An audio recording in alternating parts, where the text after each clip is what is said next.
मैं शुरुआत कर रही हूं जैस्मिन आपसे कि जब जब भ्रष्टाचार पर कार्रवाई हो तब तब ये कह दीजिए कि भाई ईडी तो पॉलिटिकल टूल है। ये कहना क्या सबसे सरल एक जुगाड़ बन गया?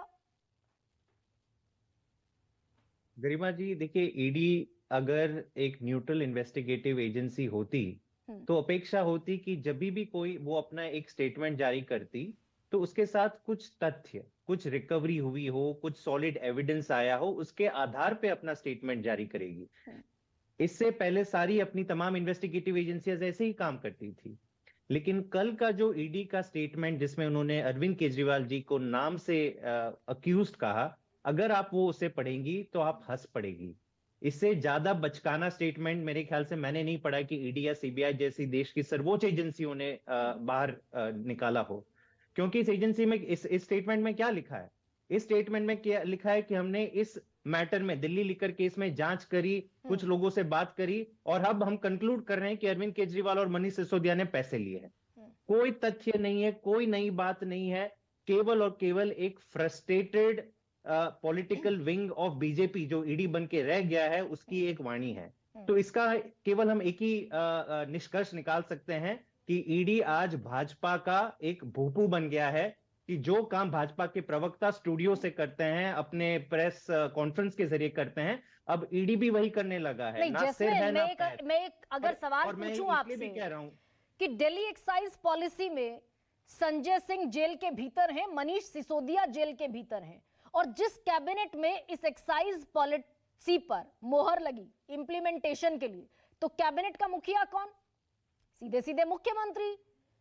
और अगर मनीष सिसोदिया और संजय सिंह को साल भर से जेल नहीं मिल रही है, सुप्रीम कोर्ट ने कहा कि 338 करोड़ रुपए का लेन देन हुआ है, तो बतौर कैबिनेट के मुखिया अरविंद केजरीवाल तक तो सीधे सीधे इन्वेस्टिगेशन पहुंचती है। गरिमा जी, आपको बड़ी गलत फहमी हुई है और लेट मी करेक्ट यू, क्योंकि आपने कुछ चीजें कही हैं जो बिल्कुल गलत। पहला, सुप्रीम कोर्ट ने ऐसी कोई बात, सुप्रीम कोर्ट का जब ऑर्डर आया था मनीष सिसोदिया जी की बेल रिजेक्ट करते हुए, तो उन्होंने केवल और केवल सीबीआई का पक्ष, जिसमें सीबीआई ने कहा है कि हमें लग रहा है कि लेन देन की बात नहीं हो रही है, कह रहे हैं कि जो प्रॉफिट मिला है इस पॉलिसी के तहत, जो ऑफिशियल प्रॉफिट मिला है कुछ होलसेलर को, वो पूरा एक प्रोसीड्स ऑफ माइंड माना जाए। और इसलिए सुप्रीम कोर्ट ने कहा है कि जब तक ट्रायल शुरू नहीं हो जाती और कंप्लीट नहीं हो जाती, हम इनको बेल नहीं देंगे। कहीं पे ये नहीं लिखा है कि कुछ लेन देन हुई है। आप सवाल आपका वाजिब है कि क्यों इनको बेल नहीं मिल रही है। और इसके पीछे पीएमएलए में जो संशोधन हुए हैं सरकार के अंदर, जिसमें बेल मिलना बिल्कुल नामुमकिन हो गई। लेकिन जहां तक मुझे लगता है मेरी जानकारी दुरुस्त है, सुप्रीम कोर्ट ने यह कहा कि शराब घोटाले में 338 करोड़ का लेन देन हुआ, एजेंसियां 8 महीने में जांच पूरी करें। अब किसने किसको दिया नहीं दिया ये अलग मसला हो सकता है, संजय सिंह, मनीष सिसोदिया, अरविंद केजरीवाल, मसला हो सकता है। ये गलत नहीं, आपने ये गलत स्टेटमेंट शायद कहीं पे सुना हो, मैं नहीं जानता आपने ये कहां सुना है या पढ़ा है, बट लेन देन की कहीं बात ही नहीं हुई है। बात हुई है कि सीबीआई ने एक पक्ष रखा, और क्योंकि ईडी का कानून कहता है कि जब तक you are guilty until you are proven innocent, जब तक ट्रायल खत्म नहीं हो जाती, आप किसी भी पर्सन जिसको अरेस्ट किया हो आप उसको बेल नहीं दे सकते। यही कारण है कि आपने लॉ को इतना ड्रकोनियन बना दिया है कि एक साथ पूरे विपक्ष को, जो काम पुतिन रशिया में कर रहे हैं कि विपक्षी नेताओं को जेल में डाल दो, उनको मार डालो, कोई देश में विपक्षी नहीं बचेगा, आज ये काम मोदी जी ईडी और सीबीआई के द्वारा कर रहे हैं। इनके और उनके बीच में क्या अंतर है? नहीं, लेकिन अदालत जमानत नहीं दे रही ना केस जैस्मीन शाह। देश का supreme court, PMLA court, special PMLA court, supreme court, curative petition आपकी खारिज हो गई, जमानतें जितनी अर्जी दी गई वो सब खारिज हो गई, बाकी सब तो जमानत पर बाहर है। गरिमा जी, ये ईडी का कानून ही ऐसा है जिसमें जब तक सरकार नहीं चाहे और जब तक ट्रायल कंप्लीट नहीं हो जाता, अगर मुझे बताइए कि इतना ओपन एंड शट केस था तो 2 साल से इन्वेस्टिगेशन चल रही है, 500 रेड हो चुकी है, एक नया पैसा नहीं मिला है, फिर भी ट्रायल शुरू ही नहीं हो रही है। ये लोग ट्रायल शुरू ही नहीं करना चाहते, क्योंकि अगर ट्रायल शुरू हो गई तो 2 मिनट में ट्रायल निपट जाएगी। ये सुप्रीम कोर्ट के जज ने भी कहा, ये आप भी वाकिफ हैं कि इसमें कोई सबूत नहीं है, कोई तथ्य नहीं है। सुप्रीम कोर्ट के जज ने कहा कि आप ट्रायल पर आइए, क्योंकि अगर आप ट्रायल पर आएंगे तो 2 मिनट में आपका केस निपट जाएगा।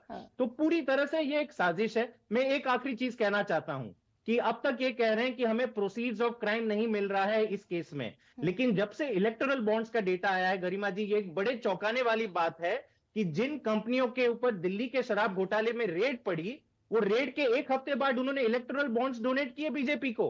तो किस पार्टी ने दिल्ली के शराब नीति से कमाया है, ये तो इलेक्टोरल बॉन्ड के डेटा में बाहर आ गया। नहीं, इसके लिए तो गुरु प्रकाश बैठे हैं जैस्मिन, इसके लिए गुरु प्रकाश बैठे। मुझे ये बताइए, एक सेकंड, एक और सवाल का जवाब नहीं जाएगी, क्योंकि इलेक्टोरल बॉन्ड की सारी जहां पे भी रेड हुई थी, उन सारी कंपनियों ने इलेक्टोरल बॉन्ड्स दिए हैं। तो ईडी का मकसद ही नहीं है भ्रष्टाचार का इन्वेस्टिगेशन करना, उनका मकसद है। मैं कहती हूँ ईडी और सीबीआई आईटी को थोड़ा सा एक तरफा रख दीजिए। अगर जैस्मिन, मैं अगर ये कहूं कि ईडी सीबीआई और आईटी अंडर स्कैनर है, अंडर सस्पिशन है, मैं आपकी बात को एक तरफा रख देती हूं, थोड़ा सा अलहदा रख देती हूं, लेकिन के कविता को कस्टडी मिल जाती है, 7 दिन की रिमांड मिल जाती है, ईडी को अरेस्टिंग हो जाती। कोर्ट ये कहेगा अगर के कविता, जो कि इस मामले में कॉन्स्पिरेसी की आरोपी हैं, अरेस्टिंग हुई, रिमांड मिल गया के कविता का, अगर कोर्ट को लगता कि इलीगल अरेस्टिंग है,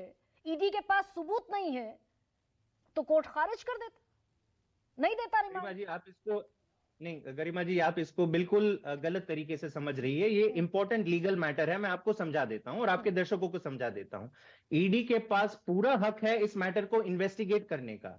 ईडी के पास पूरा हक है, वो जिसे चाहे देश में कल को आपके स्टूडियो में आके आपको उठा जाए कि आपने दिल्ली शराब नीति में आपका कुछ लेना देना, आप कुछ नहीं कर सकते। ईडी के पास ताकत है और कोर्ट को कुछ दिनों के लिए, 7 दिन या 14 दिन के लिए, आज तक एक भी ऐसा मैटर नहीं है कि अब जब ईडी अरेस्ट करता है तो कोर्ट बोलता है कि नहीं रिमांड में मत लीजिए, इसे इन्वेस्टिगेट मत कीजिए। सवाल ये होता है कि आप किसी को 1 साल 2 साल इन्वेस्टिगेशन के बहाने जेल में डालते हो, ट्रायल शुरू नहीं होता, कोई तथ्य नहीं मिलता, तब यह साफ हो जाता है कि यह पूरा का पूरा एक राजनीतिक षड्यंत्र है। आपको विपक्ष करना आपका मकसद है, भ्रष्टाचार को खोजना आपका मकसद नहीं है, क्योंकि ईडी खुद घोटालेबाज है। ईडी ने खुद रेड करके इलेक्टोरल बॉन्ड्स जो कमाए हैं बीजेपी ने, वो ईडी के बदौलत कमाए। आज तो ये देश के सामने ये साफ हो गया है, बेनकाब हो गई है बीजेपी और ईडी।